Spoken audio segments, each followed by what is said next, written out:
Aller faire du shopping, sortir en famille, profiter de la vie en communauté, c'est agréable. Mais quand le plaisir se transforme en crainte, la science intervient. Notre étude vise à utiliser la technologie radio et les pouvoirs publics pour circonscrire le problème de disparition des errances des personnes âgées et des enfants. Pour répondre à ces besoins, nous avons imaginé un bracelet d'identification par radiofréquence utilisable dans l'eau comme dans l'air avec une grande portée potentielle et une faible rémanence. Notre idée consiste à localiser une personne perdue dans des espaces de rassemblement fermés ou ouverts. Afin de faciliter la tâche, nous devons penser à faire un système de localisation basé sur la codification.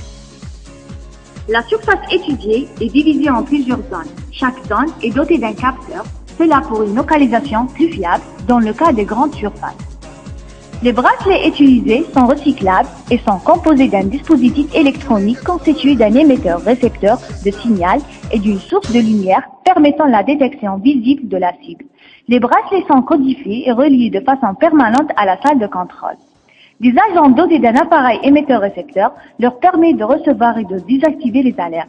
Pour mieux expliquer notre idée, deux cas ont été imaginés. Le premier cas est celui d'une personne âgée perdue.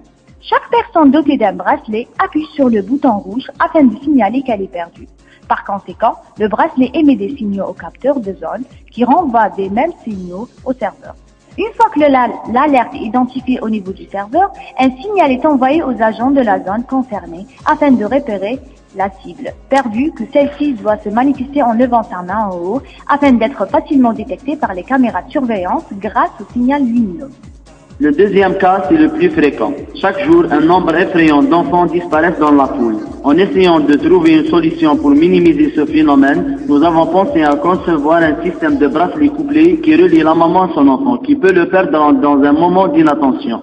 La mère signale l'absence de son enfant en appuyant sur le bouton rouge. Par la suite, l'alerte est transmise au serveur grâce au capteur.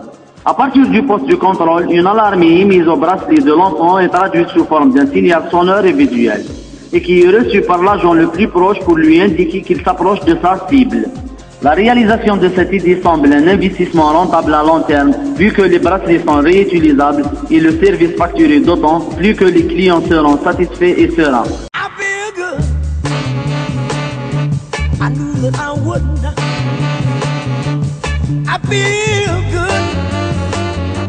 I knew that I